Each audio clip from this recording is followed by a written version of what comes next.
What fueled the new American imperialism was the thirst for new market and the belief in cultural superiority. In the Philippine-American War, the U.S. assumed that they played the same role that Spain did by imposing its authority on a colony that was fighting for their freedom, the same thing what they did for Cuba. Racism played a huge part in the war. The American soldiers looked at Filipinos as inferiors, even though hundreds of them were African American.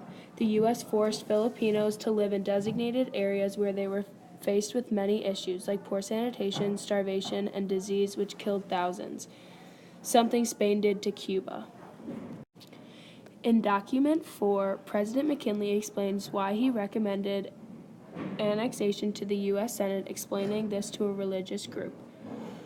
I walked to the floor of the White House night after night until midnight, and I was not ashamed to tell you, gentlemen, that I went down on my knees and prayed Almighty God for light and guidance. And one night late it came to me this way, that we could not give them back to Spain, that we would be cowardly and dishonorable, that we would not turn them over to France or Germany, our commercial rivals in the Orient. That would be bad business and discreditable, that we could not leave them themselves. They were unfit for self-government, and they would soon have anarchy and misrule their worst Spain's was, and that there was nothing left for us to do but take them all and educate the Filipinos and uplift and civilize the Christianize them.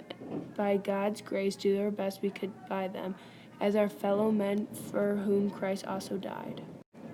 By the president saying that they are unfit for self-government shows the president is racist and believes he is above this group of people.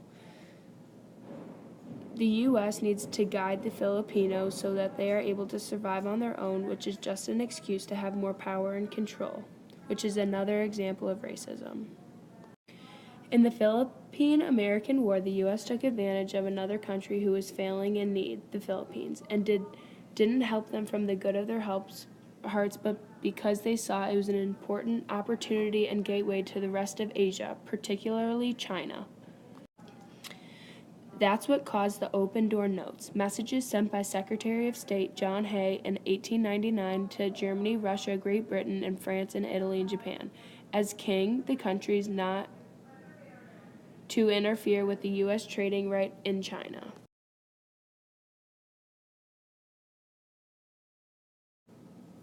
In Cuba, the U.S. implemented the Plant Amendment, which allows the U.S. to have definite trade because we can buy and lease the land from Cuba, which allows us to trade more easily because we have complete control over Cuba and can use them for their naval stations and refueling stations. Because we have total control, we are allowed to use their natural resources to manufacture or sell, which again profits us and allows the U.S. to not spend as much money as they are gaining, which help fuel the new American imperialism.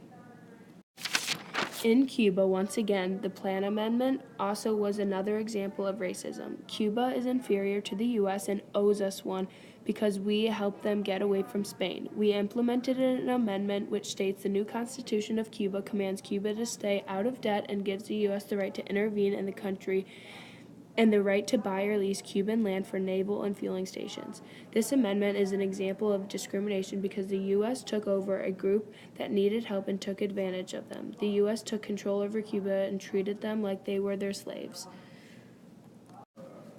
In this image that we see right here, it's another example that the U.S. believed in cultural superiority because the man in white who's representing the U.S. doesn't really stand for freedom because he is abusing the Cubans